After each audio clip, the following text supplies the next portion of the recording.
Afternoon, Dan. Afternoon, Chris. Afternoon, all. We're back having a yarn. We're just going to start off, Dan, by recapping the schmozzle that was the 2016 federal election. Well, the result was tight as a nasty, wasn't it, Dan? Yeah, sure was. Not too many, not predicting it to be that close before the election, myself inclusive. But good to see our best bets getting up, both of them. Yeah, Petrie in New England getting right up. So if anyone got on that, well done. We certainly did. I know. So we're laughing.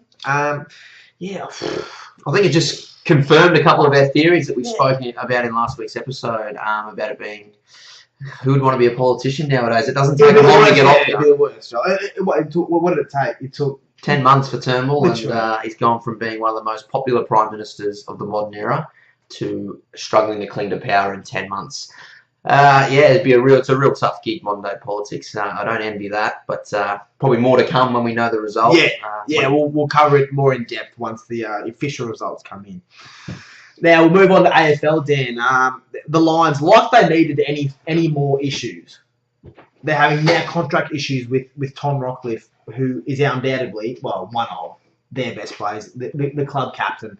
He wants $800 a year for 4 years. 5 years. 5 years, sorry. For $4 million. And they won't do it. Trouble in Lion land. Well, it is. And what's probably most concerning from my point of view, and I think a lot of supporters, is that I think they've gone about this from a bottom-up approach instead of a top-down. They've looked after their fringe-type players first, and then it's come to sign the best player at the club, and there's issues. So they've signed Mays, Buick, and Leicester, all of which are sub-AFL, in my opinion. VFL. And from reportedly for $300,000 each. But Rockliff's not old. Rockliff's 25.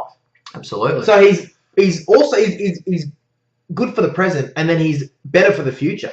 And this is the captain of the club we're talking about. What sort of a impact is that going to have on the culture of the club if your captain walks out? Now, I do accept the point. And he doesn't want to walk out.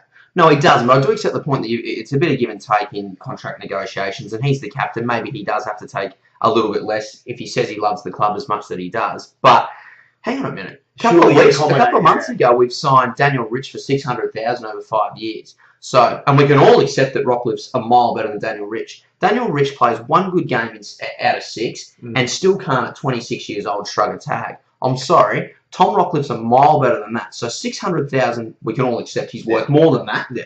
So now we've got to sort of try and find somewhere in between there. I don't know. It's baffling. It's baffling, isn't it? Especially for a Lions fan who's been under some severe duress. But I think his resume stacks up enough to be on that $800,000. I was baffled. I was shaking my head. I didn't know what to think. Well, let's just recap his form. And you can tell me whether you think he's worth $800. 2014 averages the most disposals in the AFL. That's pretty handy for me. And what are the Lions come that year? Fourth last. 18th? Fourth last. Yeah. He goes on to make the All-Australian side in that year. He's finished top 6 in a Brownlow. And since then, this myth, and David King's come out last week and had a bit of a go at him, and I just really want to debunk one of the biggest myths getting around about Tom Rockliff.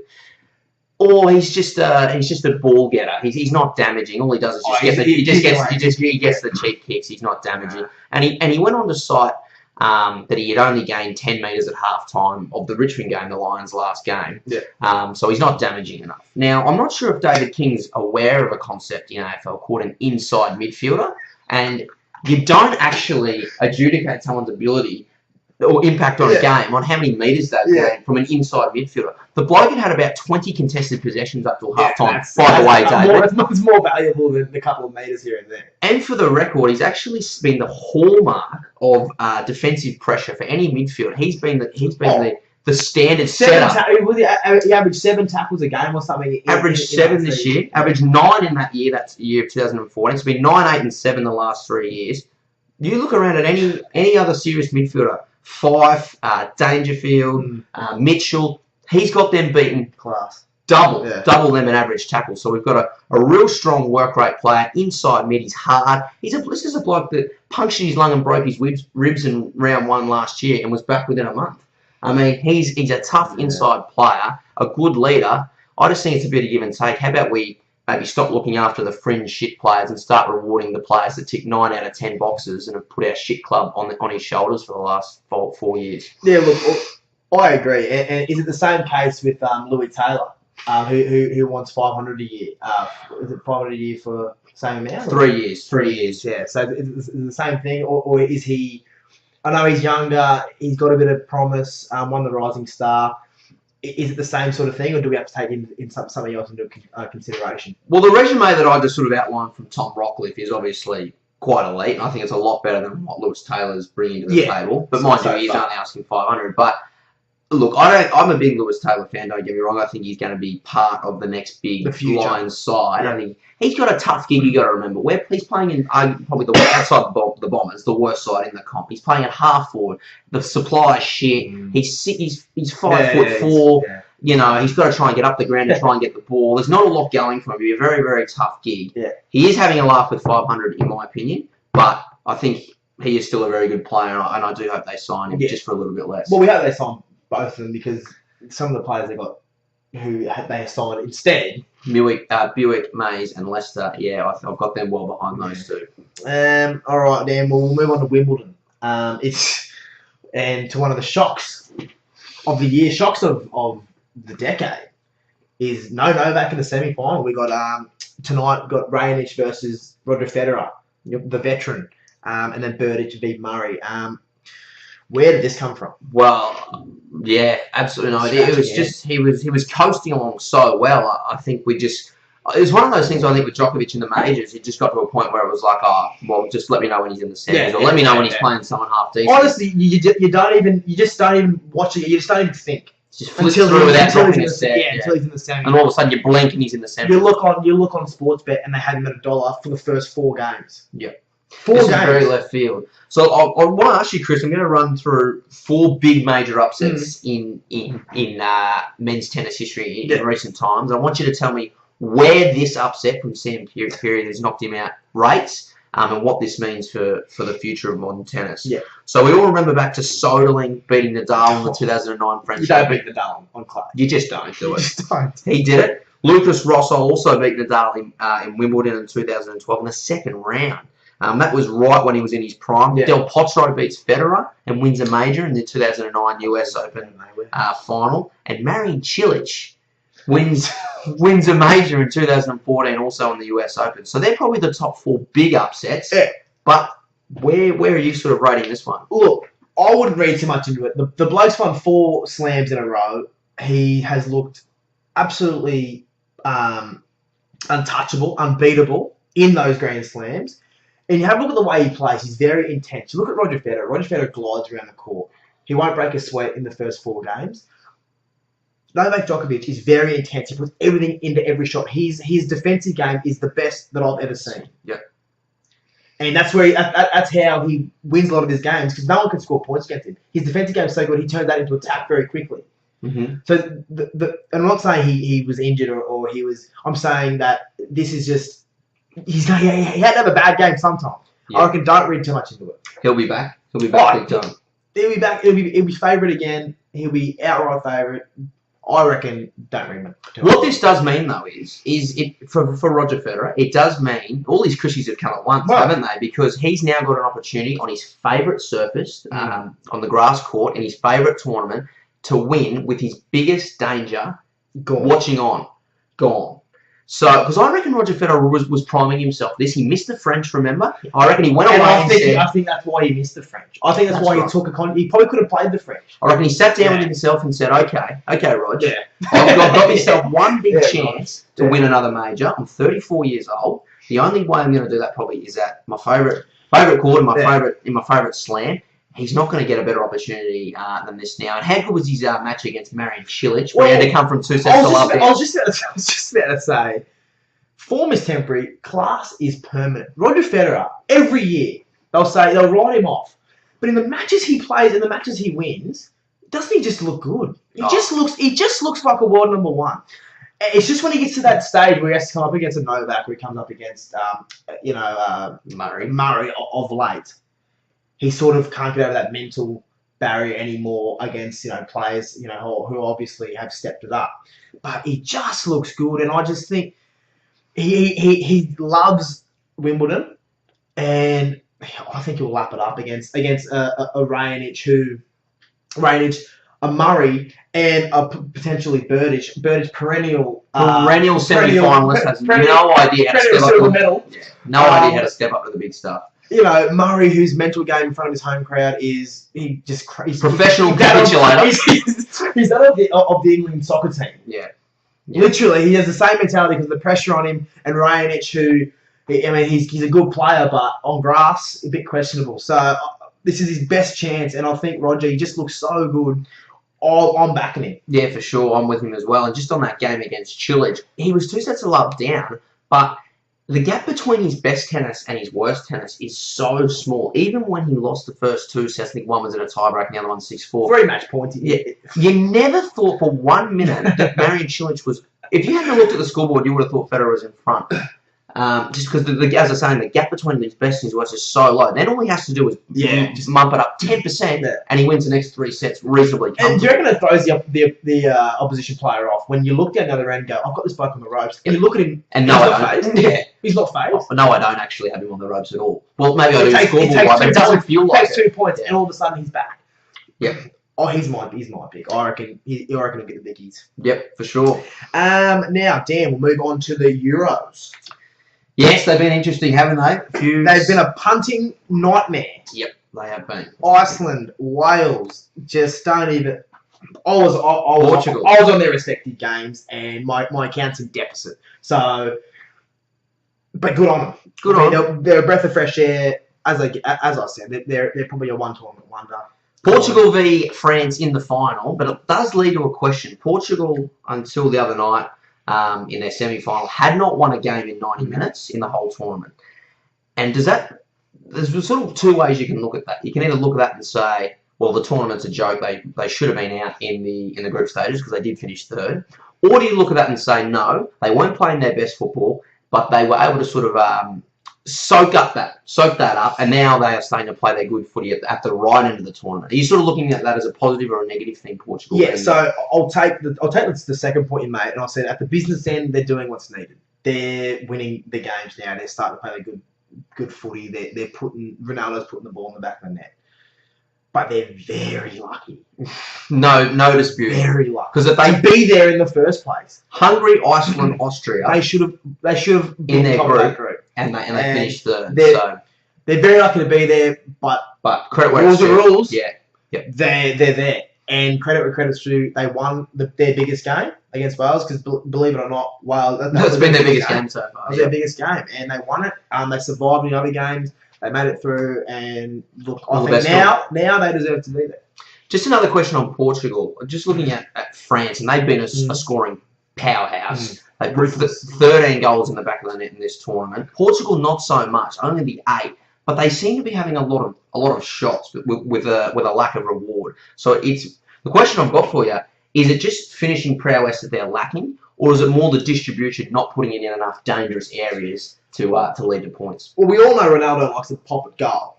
And at Real Madrid, and I'm just using Ronaldo as an example because they do have Nani, they have Quaresma, and a few others that can put the ball in the back of the net. But Ronaldo is their focal point. I'll use him as an example. Real Madrid, he plays on the wing, but he plays in sort of a floating role because anywhere he is, like he's got the cattle behind him to give him that agate up forward anywhere he needs on his tip, basically on a platter. Portugal don't have that. They played their best ball giver in João Moutinho on the bench in the last couple of games in favour of some more combative midfielders. Renato Sanchez, a youngster from Bayern, as an example. Carvalho in that defensive midfield role. And it's not that they're not having shots, but it's the positions that they're getting in to have the quality of the balls getting in there. It's just not there.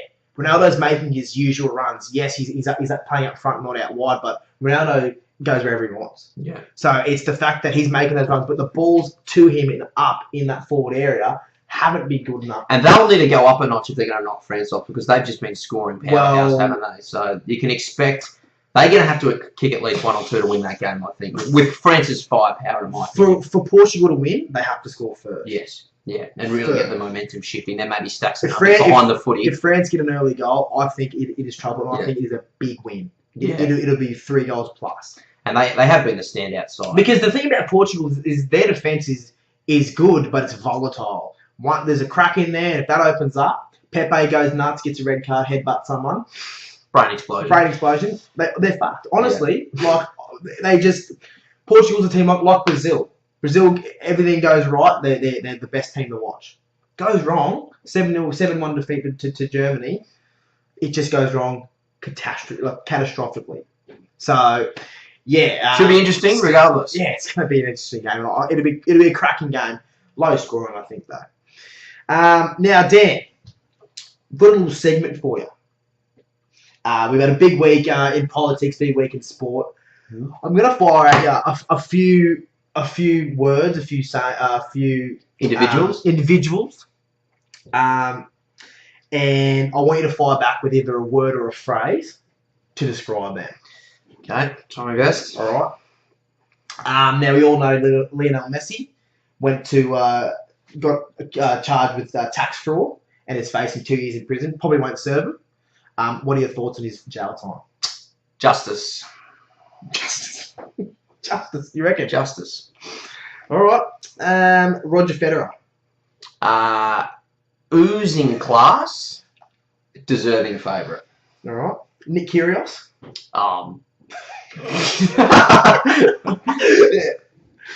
Having a laugh. Having an absolute laugh. All right. Bill Shorten. He's a very small fish in a very large political ocean. Malcolm Turnbull. He'd be pushing shit up everywhere for the next few months. Regardless of when he gets in. Oh, okay. Pauline Hanson.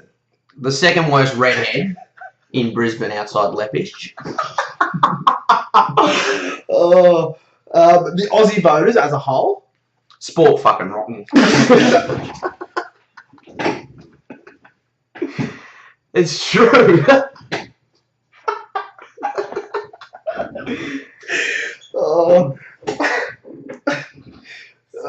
Sorry. Half time? Intermission? Justin Lepage. Oh, he's got the toughest job in Australia. I don't care what anyone says. But tougher than Malcolm Turnbull. Tougher. Much tougher. And last of all, David King. Arrogantly out of touch with the modern game. And he's headline hungry, that bloke. Yeah. There's more to your job, David, than trying to get a cheap fucking headline. Just call it how it is. Literally. For the good of... Yeah. You've bagged one of the best players in the comp, and your indicator for that. It would be a bit like judging Pepe or a right back on how many goals he kicked. Yeah. That's like judging Tom Rockcliffe on how many metres he's gained. He's an inside midfielder. Yeah. What a wanker. Yeah. Well, look. Sorry. Thanks for sharing your views, Dan. That was awesome. Now we're going to get on to our best bets just to finish it off here, Dan. Have you found one for us this week? Yeah, look, I'm just going to keep with the theme of some of the things we were talking about. I'm with Roger Federer to get over Rainage tonight. $1.58 sports better put up. It's not bad. I thought it'd be a little bit less than that. So I think detecting a bit of overs there. I'm not just going on form. I'm not just going on his class factor and how many times he's won it. We've seen the games. I've seen the games, and I'm going here because of the style that Rainage plays and Federer plays. Rainage is a short point type player, relies big serves, serve. He tries to kill points quite quickly. And as I was saying before, Federer is in a world of specialists, in an era of specialists where you've got serving specialists and backhand specialists and defensive specialists, or winning specialists. Or you've got Roger Federer, who's effectively the specialist of specialists. Okay. He's got all the shots in the world, and I think he's going to be able to keep him points for a long time, and that's not going to suit Milos Raonic one little bit. And so I think his style really suited to him. He leads the head-to-head 9-2, and I think that. And he's got this on grass. He's got it all up here on grass. So yeah, as we said before, we're backing him. We think he can get the chockies. Yep. Yeah, I found one, Dan. I'm going in the Euro Grand, the GF, the Grand Final. As I said, I reckon it's going to be a low-scoring game, low-scoring affair. Finals usually are because no one wants to lose. They've got more to lose than win, so they're going to be less sort of creative, flamboyant. Even though France are a goal-scoring outfit, I reckon they're going to sort of be a bit retracted.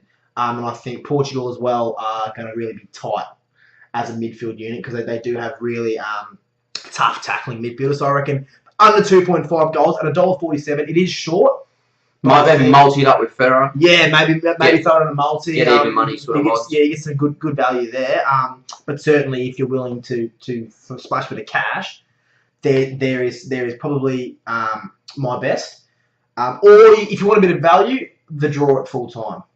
Yeah. At $3.10. I've seen a few of them throughout the year. As I said, more to lose than win. Most likely won't be going hard until the last sort of 20, 15 minutes. So, yeah, if you want a bit of value, the draw at $3.10 is mine.